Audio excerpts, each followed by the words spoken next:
Welcome back mga katambalan, mga hot topic and issue. Pag-usapan natin. Update po tayo kay David Ligauco na kung saan nga po kanina ay managanap na press con at pinakilala nga po ang cast ng Never Say Die na kung saan nga po ay ipapalabas sa GMA at pagpipidahan syempre ng pambansang Ginoo na si David Ligauco at si Jillian Ward sa talagang mga bigatin ang mga artista na makakasama nga nila David at Jillian at aabangan nga action drama na ipapalabas nga po sa GMA. Kanina nga po ay nagsalita itong si David na talaga namang kaabang-abang ang magaganap na Never Say Die na kung saan nga po ay magkakaroon ng action, drama, talagang mga bigatin din ang mga artista na makakasama nila tulad ni Miss Gina Alahar, Angelique Santiago, Wendell Ramos at marami pang iba ang mga artista na bumubuo nga po na Never Say Die at talagang napakagawa po nga po ng pambansang Ginoo kanina sa naganap nga po ng press con ang pakilala nga po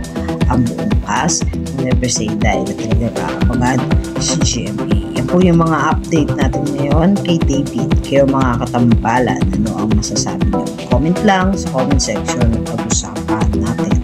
Yan ang mga hot topic and issue dito lamang sa Tambalang JK.